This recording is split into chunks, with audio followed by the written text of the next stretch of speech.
La Digitalis purpurea est une magnifique bisannuelle qui fleurit dans les jardins du mois de mai jusqu'au mois de juillet. C'est une plante qui a besoin de mi-ombre, d'ombre légère. Évitez de la mettre en plein soleil, elle ne va pas aimer ça. Elle a besoin d'un terrain frais, humifère. Humifère, c'est-à-dire qui contient beaucoup d'humus, donc une terre assez riche et bien drainée. Elle supporte même les terres légèrement acides, donc ça c'est pas mal. C'est une plante de grande taille. En général, elles font pratiquement 90 cm de haut dans la moyenne. Certaines peuvent même avoir des hampes florales qui atteignent 2 mètres de haut. Donc, c'est une plante assez spectaculaire, très décorative.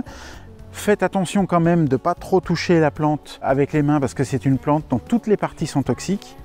On l'appelait digitale autrefois parce qu'on disait qu'on pouvait mettre son doigt dans les fleurs et ça faisait des petits gants, on l'appelait même gants de bergère. Mais donc, vous avez compris, il va falloir éviter ça avec la digitale. Les couleurs vont du rose, blanc, violet, tout un tas de nuances avec ces petites taches colorées de pourpre qui sont ravissantes sur la lèvre inférieure de la fleur qui est un peu plus large tout simplement pour permettre aux insectes pollinisateurs et notamment les bourdons de se poser dessus et d'aller ramasser le pollen, le nectar à l'intérieur.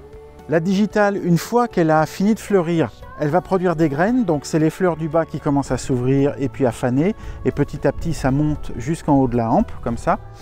Elle va produire des graines, ces graines vont tomber au sol et elle va donc se ressemer abondamment et c'est très intéressant de les laisser se ressemer parce que plus c'est dense, plus il y en a, plus c'est joli dans le massif. On les met en fond de massif en général à cause de leur grande taille.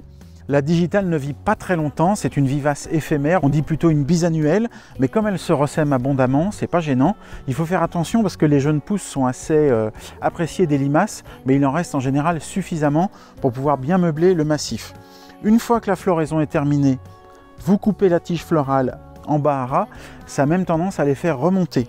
Et puis l'hiver, il reste le feuillage, donc ça reste décoratif puisqu'on a cette touffe de feuilles importante qui peut faire pratiquement 20 cm de large et au moins autant de haut. Donc ça reste assez joli dans un massif. C'est une plante très rustique puisqu'on la trouve en montagne jusqu'à 1000 mètres, voire parfois 1800 mètres d'altitude. Donc c'est vraiment une plante qui tient très bien au froid. On dit même qu'elle peut tenir jusqu'à -30. Donc c'est vraiment pas une plante difficile.